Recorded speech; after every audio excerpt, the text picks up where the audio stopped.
Qu'est-ce qu'on peut dire quand on perd un cher ami, un très cher ami? Surtout quelqu'un d'une grandeur comme le Rav Lishansky, le Rosh Yeshiva, d'une des plus grandes yeshivot Chabad à travers le monde. Qu'aujourd'hui, il y a quelques instants, fut son enterrement.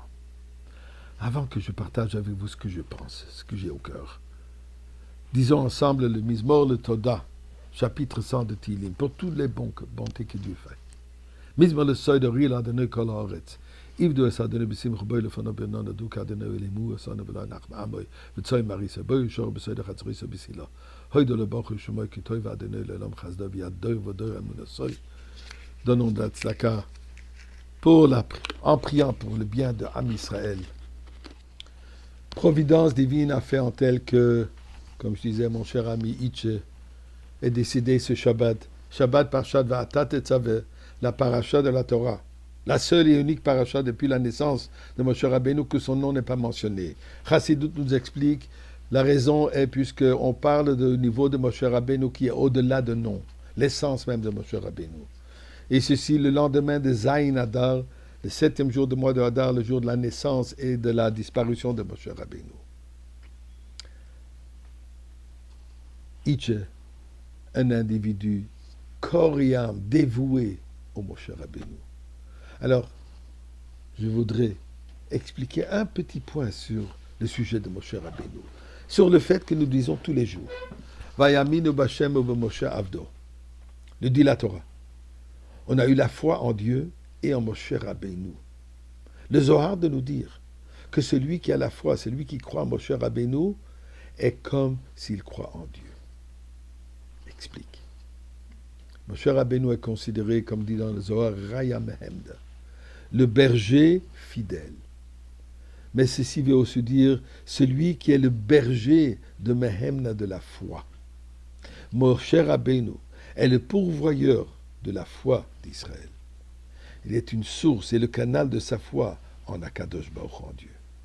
L'Alter Rebbe explique dans le Tanya que pour comprendre cela, nous devons prendre l'exemple de la relation père et enfant, telle que notre relation comme avec Akadosh Baruch Hu, il est notre père, nous sommes son enfant. Un fragment de matière microscopique provenant du corps du père déclenche la génération d'une vie. Ensuite, dans le ventre de la mère, une seule cellule se développe, un cerveau, un cœur, des yeux, des oreilles, des bras, des jambes, des ongles de pied. Bientôt, elle émerge dans le monde pour fonctionner comme un être humain pensant, ressentant et accompli. Effectivement, après la naissance, leurs corps, père et fils donc, sont devenus deux entités distinctes. Mais en essence, ils ne font qu'un. Am Israël, lui aussi, est composé de nombreux organes et membres, tel qu'un enfant, tel qu'un être humain. L'esprit de chaque génération est le Moshe Rabbeinu, le rabbi de la génération, qui consacre sa vie à l'assimilation de l'essence divine de la Torah, dont l'être tout entier est imprégné de la conscience de la vérité de Dieu. Tel est l'esprit de la nation. Ensuite, Israël a aussi un cœur. Le cœur sont des individus dont la vie incarne la compassion et la piété. Il y a aussi des mains, des pieds. Ce sont les grands bâtisseurs et les grands réalisateurs de la génération. Et chaque individu, de Moshe Rabbeinu, du Moïse de la génération, au simple fantassin, fait partie intégrante du corps, du premier-né d'Akadosh Baruch Hu, Am Israël. Chacun est également le membre du Père. Mais comme pour la relation physique père-enfant, c'est l'esprit de l'enfant qui facilite le lien avec son Père. Tant que les nombreux organes et membres de son corps demeurent un tout unique et intégré, là ils sont tous également l'enfant du Père. La même chose s'applique au corps de Am Israël.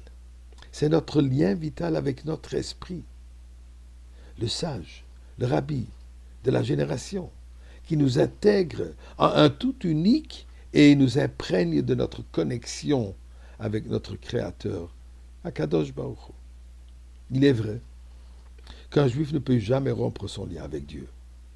Mais pas plus que même le petit ongle du corps de l'enfant ne peut choisir de s'en aller seul et de défaire sa relation avec son père. Mais si nous ne pouvons pas changer ce que nous sommes, nous pouvons déterminer dans quelle mesure notre identité d'enfant de Dieu s'exprimera dans notre vie quotidienne. Nous pouvons choisir de nous dissocier des dirigeants de Dieu, de notre génération, et bannissant ainsi notre relation avec lui dans le subconscient de notre âme. Mais nous pouvons intensifier notre lien avec l'Esprit, faisant ainsi de notre lien avec le Tout-Puissant une réalité tangible et vibrante de notre vie.